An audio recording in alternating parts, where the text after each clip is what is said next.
Hello मेरे प्यारे बच्चों, बहुत बहुत स्वागत है आप सभी को आपके अपने YouTube channel AP sir impression के एक और नई वीडियो में। दोस्तों, अगर आप क्लास 12th में आप बोर्ड एग्जाम 2025 की तैयारी कर रहे हैं तो आपके लिए ये वीडियो बहुत ही मोस्ट इंपोर्टेंट होने वाली है, क्योंकि इस क्लास में दोस्तों क्लास 12th के फिजिक्स का मैं बता दूं, आपका जो एग्जाम होने वाला है 6 मार्च को होने वाला है। कितने में? 6 मार्च को होने वाला। अब मैं ऐसे 5 सबसे महत्वपूर्ण टॉपिक लेके आया हूं जो दोस्तों बे प्रश्न जो हर साल बोर्ड एग्जाम में पूछे जाते हैं। और सबसे इंटरेस्ट बात तो ये है दोस्तों, जो क्वेश्चन लेके आए दोस्तों वो 1 और 2 और 5 नंबर वाले प्रश्न लेके आए दोस्तों। वीडियो के लास्ट तक बने रहिए, जिससे कि जो क्वेश्चन मैं लेके आया दोस्तों आपके लिए अच्छे से समझ में आ सके। और दोस्तों मैं आपके लिए बता दूं, इसी चैनल पर एक टेलीग्राम लिंक दे देंगे। अगर आपको क्या कर रहा है तो कॉपी पर भी लिखने की कोई जरूरत नहीं पड़ेगी, हम आपको पीडीएफ प्रोवाइड करा देंगे। ठीक है, एक जो नंबर है हमारा 9540155720, ठीक है, इस नंबर पर मैसेज करिए और आप ग्रुप में जोड़ देंगे और वहां पर से क्या करेंगे, पीडीएफ आपको प्रोवाइड करा देंगे। ठीक है, और टेलीग्राम जो चैनल है दोस्तों उस पर भी ज्वाइन हो जाइए। ठीक है, क्योंकि मैं आपके लिए बता दूं वहां पर भी पीडीएफ जो होंगे इस सारे क्लासों के, जो क्लास मैं कराता हूं उस क्लास के पीडीएफ वहां पर प्रोवाइड करा देंगे। ठीक है, अब चलते हैं क्लास की ओर। देखिए बच्चों, प्यारा सा बहुत ही क्वेश्चन अच्छा दे रखा है। लोरेंज बल क्या है? क्या है लोरेंज बल? देखिए कितनी बार, 3 बार पूछा जा चुका है, 2018 में, 20 में, 22 में। बहुत ही very very most important question है दोस्तों, इसलिए इस क्वेश्चन को अच्छे समझ लेना है। ठीक है, क्या दे रखा है? लोरेंज बल। चुंबकीय क्षेत्र में गतिमान आवेश इलेक्ट्रॉन पर लगने वाले चुंबकीय बल को लोरेंज बल कहते हैं। कैसे कहते हैं? यानी कि चुंबकीय क्षेत्र गतिमान आवेश है उस पे लगने वाले बल को ही क्या कहते हैं? लोरेंज बल कहते हैं। ठीक है, अब समझ लेते क्या, यदि P आवेश B वेग से चुंबकीय क्षेत्र B की दिशा से थीटा कोण पर गति करे। किस पर करे? थीटा कोण पर गति करे तो उस कार्य करने वाले लोरेंज बल को क्या कहते हैं दोस्तों? जैसे मान लो क्या है, हमारा बल दे रखा है, क्या दे रखा है, तो I बराबर हमारा हो जाएगा दोस्तों, क्या हो जाएगा, QBV साइन थीटा। ठीक है, क्योंकि इस पर किसकी बात हो रही कि जो हमारा थीटा कोण है किस दिशा पर? थीटा कोण पर गति करे। किस पर? थीटा कोण पर।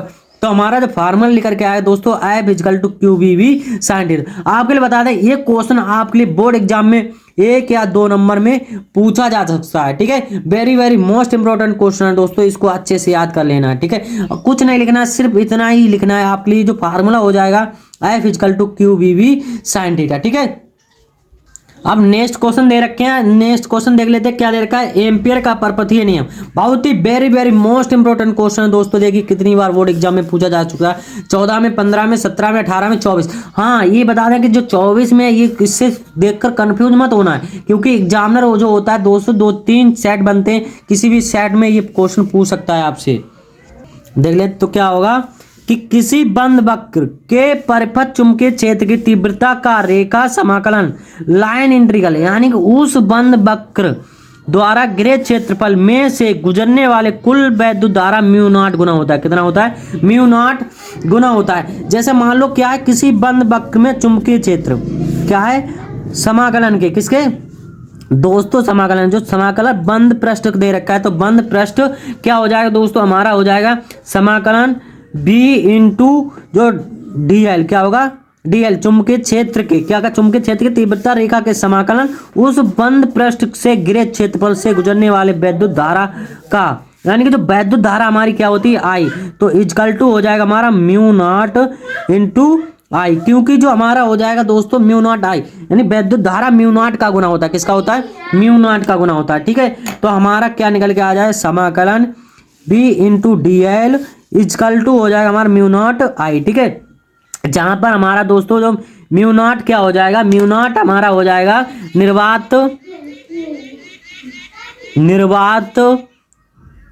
की निरपेक्ष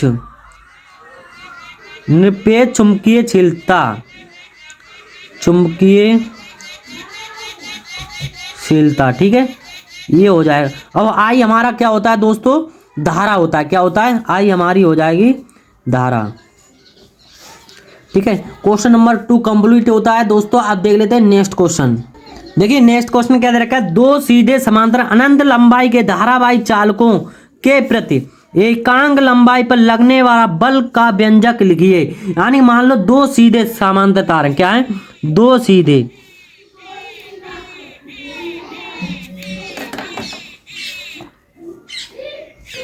ये हमारे दो हो गए, क्या है, दो सीधे समांतर तार है। मान लो ये हमारा एक को मान लेते हैं I1 और इसको मान लेते हैं I2, ठीक है। अब अगर इन दोनों धारावाहिक चालकों के प्रति एकांक लंबाई पर लगने वाला, मान लो यहाँ से हमारी क्या है, बीच की दूरी कुछ मान लेते हैं, बीच की दूरी क्या मान लेते हैं, R मीटर, क्या कितनी मान लेते हैं, R मीटर, ठीक है। अब वो कह रहा है कि लगने वाले धारावाहिक एकांक लंबाई पर लगने वाले बल का व्यंजक, किसका पूछ रहा है, बल का व्यंजक। तो हमारा जो दोस्तों हो जाएगा, सूत्र हो जाएगा F अपॉन, यानी कि F upon L is equal to हमारा हो जाएगा म्यू नॉट अपॉन 4 पाई, ये क्या हमारा 2I1 और इंटू I2, ठीक है, I1 इंटू I2 अपॉन में हमारा हो जाएगा R, ठीक है। जो इसका मात्रक क्या होता है हमारा, न्यूटन प्रति मीटर, ठीक है, न्यूटन प्रति मीटर इसका क्या हो जाता है, मात्रक हो जाता है। जहां पर हमारा दोस्तों जो R होता है, R क्या होती है, दोनों चालकों की बीच की दूरी, ठीक है, क्या होती है, बीच की दूरी। और I1 हमारा क्या हो जाए, प्राथमिक धारा, और जो I2 हो जाए क्या हो जाएगी हमारी द्वितीय, ठीक है, द्वितीय धारा, ठीक है। और जहां पर म्यू नॉट हमारा जो होता है क्या हो जाएगा, F होता है बल, R क्या होता है लंबाई, ठीक है। अब म्यू नॉट अपॉन 4 पाई का अगर मान की बात करें दोस्तों, म्यू नॉट अपॉन 4 पाई का मान होता है दोस्तों 10⁻⁻⁷, ठीक है, ये इसका मान होता है। इस very very most important question दोस्तों। अब देख लेते हैं नेक्स्ट क्वेश्चन, बहुत ही very very most important question. देखिए क्वेश्चन नंबर 4 क्या देगा, दो लंबे सीधे तार जिनमें प्रत्येक में 5 एम्पियर धारा प्रवाहित हो रही है, कितनी, 5 एम्पियर धारा प्रवाहित हो, एक दूसरे के समांतर 2.5 सेंटीमीटर की दूरी पर रखे तारों के 10 सेंटीमीटर लंबाई पर लगने वाले बल का ज्ञात कीजिए। दोस्तों जो अभी क्वेश्चन नंबर 3 में मैंने जो फार्मूला बताया था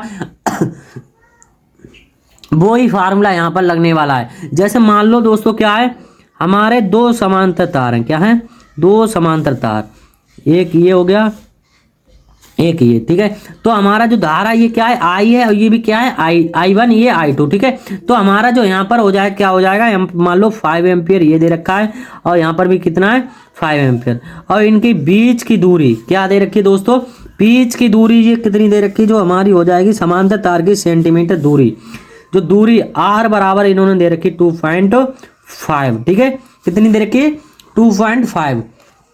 अब इसमें क्या कह रहा है कि समांतर 2.5 सेंटीमीटर वाले, तो यहां पर दोस्तों क्या लिखेंगे, सॉल्यूशन, ठीक है। अब देखो जो हमारा मान लो I1 कितना दे रखा है, हमारा I1 दे रखा है 5 एम्पियर, और I2 कितना हो जाएगा हमारा 5 एम्पियर, ठीक है, कितना हो जाएगा 5 एम्पियर। अब वो कह रहा है कि जो हमारी बीच की दूरी क्या है, R बराबर उसने दे रखा है 2.5 सेंटीमीटर दे रखा है। अगर दोस्तों सेंटीमीटर को मीटर में बदलेंगे तो हम क्या करेंगे, इम्प्लाइज डेट 2.5 अपॉन क्या होगा हमारा 100 होगा, इम्प्लाइज डेट इसको हम क्या लिख सकते हैं, 2.5 अपॉन 10⁻², 10⁻² को ऊपर लेके जाएं तो इम्प्लाइज डेट क्या हो जाए 2.5 गुणा 10⁻²। तो R बराबर हमारा जो निकल के आया 5 गुणा 10⁻², ठीक है, वो क्या किस में आएगा, मीटर में, ठीक है। ये R का मान मिल गया है। अब देखिए तारों की 10 सेंटीमीटर लंबाई मतलब L इजकल टू दे रखी उसने 10 सेंटीमीटर। अब सेंटीमीटर को मीटर में चेंज करें तो 10 बटे कितना हो जाएगा 100, जो एक जीरो से एक जीरो कटा तो बराबर कितना हो जाए 10⁻⁻1। तो L बराबर हमारा निकल के आया 10⁻⁻1 मीटर, ठीक है, L का मान। अब जो फार्मूला हमारा दोस्तों लिख लेंगे, फार्मूला क्या था हमारा,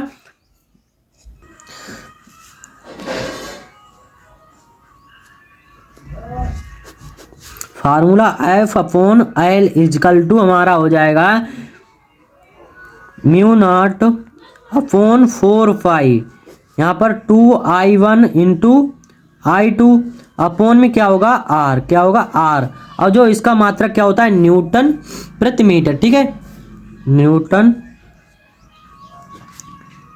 प्रति मीटर। ठीक है, ये हमारा क्या हो जाएगा फार्मूला। ठीक है, इसी फार्मूले में पुट कर देंगे। अब हम जो फार्मूला पुट करेंगे तो एफ तो हमारा ऐसे ही रहेगा क्योंकि बल पूछ रहा है, तो एफ अपॉन आयल, आयल कितना दे रखा है हमारा 10 की घात माइनस का 1 दे रखा है। अब इजकल टू में हो जाएगा जो म्यू नॉट अपॉन 4 पाई का मान होता है 10 की घात माइनस का 7। अब गुणे में हमारा हो जाएगा 2, क्या है यहाँ पर दे रखा है 2 गुणे, और I1 कितना है हमारा 5 और I2 भी कितना है 5, तो 5 गुणे 5 अपॉन में हमारा क्या हो जाएगा R, जो R कितना दे रखा है हमारा R निकल के आया 5 गुणे 10 की पावर 10 की 2.5 कितना है 2.5 गुणा 10 की घात माइनस का 2। ठीक है, यहाँ पर दोस्तों कितना था 2.5, कितना है 2.5। ठीक है, ये निकल के आ गया। अब इसमें देखिए क्या करेंगे, यहाँ पर कितना है 2.5 है, 2.5 दूना कितना हो जाएगा। ठीक है, तो 5 कट जाए, 2.5 दूना 5। ठीक है, अब देखो यहाँ पर क्या होगा हमारा, यहाँ पर हो जाएगा F इजकल टू क्या हो जाएगा, देखिए यहाँ पर कितना है 2 को लिख लेंगे आगे 2 गुणा 10 की घात माइनस का 7 और 5 दूनी कितना होगा हमारा 10। ठीक है, कितना हो गया 10, और जो बटे की चीज कहाँ बराबर में जाएगी गुणा में जाएगी तो 10 की घात माइनस का 1। ठीक है, और ये देखो माइनस का ऊपर जाके किस में जाएगा प्लस का 10 की घात माइनस का 2। ठीक है, ये हो जाएगा। तो हमारा F इजकल टू क्या होगा, यहाँ पर देखो 2 गुणे 10 की घात, ये माइनस का ये भी माइनस का है, तो कितना हो जाए माइनस के 7 माइनस का 8, एक कितना हो जाए माइनस के 8 गुणे। अब देखो प्लस का हमारा मान लो ये क्या है 1 है। ठीक है, और यहाँ पर जो किस में जाएगा ऊपर जाके प्लस में गया, प्लस के 2 और प्लस का 1 कितना हो गया 10 की घात प्लस के 3। अब इसमें से घटाएंगे तो हमारा हो जाएगा F इजकल टू 2 गुणे 10 की घात माइनस का 5, और जो बल का मात्रक क्या होता है न्यूटन। ठीक है, तो हमारा क्वेश्चन नंबर 4 ये कंप्लीट होता है। ठीक है दोस्तों, ये भी क्वेश्चन आपके लिए बहुत ही अच्छे से समझ में आ गया होगा। ठीक है, बहुत ही अच्छे से समझाया दोस्तों। अब देख लेते हैं नेक्स्ट क्वेश्चन। देखिए क्वेश्चन नंबर 5 क्या दे रखा है, किरचॉफ का धारा नियम लिखिए। बहुत ही वेरी मोस्ट इंपोर्टेंट क्वेश्चन है। किरचॉफ का धारा नियम, किसी दिष्ट धारा वैद्युत परिपथ का किसी संध पर मिलने वाले समस्त धाराओं के बीज गणितीय योग शून्य होता है। क्या होता है, बीज गणितीय शून्य होता है। जैसे मान लो दोस्तों यहाँ से क्या होगा हमारा, मान लो एक धारा ये बह रही है। ठीक है, और एक धारा यहाँ से ये बह रही है, एक धारा ये बह रही है, और एक धारा मान लो ये जा रही है हमारी, और एक ये। ठीक है, अब इसमें नाम दे लेते हैं। मान लो ये क्या हमारा I1, और ये क्या हो जाएगा I2, अब ये हो जाएगी हमारी I3, और ये I4, और ये I5। ठीक है, ये दे रखा है। जैसे इसमें कह रहा है किसी दृष्ट धारा वैद्युत परिपथ के किसी संधि पर मिलने वाली समस्त धाराओं के बीज गणितीय योग क्या होता है शून्य होता है। जैसे मान लो जो हमारा हो जाता है दोस्तों क्या हो जाएगा सिग्मा I इजकल टू हो जाएगा 0। ठीक है, I इजकल टू 0 हो जाएगा। जैसे मान लो हमारा जो धाराएं दे रखी क्या दे रखी I1 प्लस क्या हो जाएगा I1 प्लस I2, और माइनस में हमारा होता है दोस्तों क्या होता है I3 माइनस का I4 माइनस का हमारा क्या हो जाएगा I5। ठीक है, इजकल टू क्या होगा हमारा 0। अगर ये माइनस वाला उधर लेके जाएंगे किस में जाएगा तो I1 plus I2 is equal to हमारा हो जाएगा I3 प्लस में I4 प्लस में क्या हो जाएगा हमारा I5। ठीक है, तो हमारा ये निकल के आ जाएगा। इसमें क्या कह रहा था कि जो मिलने वाली धाराओं के समस्त धाराओं के बीज गणितीय योग क्या होता है हमारा शून्य होता है। ठीक है, तो बीज गणितीय शून्य हमारा था इसके बराबर, तो I1 plus I2 is equal to क्या हो गया हमारा I3 plus I4 plus I5। जो हमारा मेन फार्मूला होगा दोस्तों ये होगा। ठीक है, तो दोस्तों मैं उम्मीद करता हूँ, आशा करता हूँ आपके लिए वीडियो बहुत ही अच्छे से समझ में आ गई होगी। जो भी क्वेश्चन मैंने आपके लिए बताए वो अच्छे से समझ में आ गए हो। अगर दोस्तों वीडियो पसंद आई तो लाइक कर दें, और एक प्यारा सा कमेंट कर दिया करें, और दोस्तों के साथ ज़्यादा से ज़्यादा शेयर कर दें। ठीक है, और दोस्तों मैं आपके लिए बता दूं पीडीएफ मैं इसके जो टेलीग्राम लिंक दे देंगे, वहाँ पर ग्रुप में ज्वाइन हो जाइए, और आपके लिए जो पीडीएफ है वहाँ पर हम प्रोवाइड करा देंगे। ठीक है, जो हमारा नंबर दोस्तों मैंने आपको बता रखा है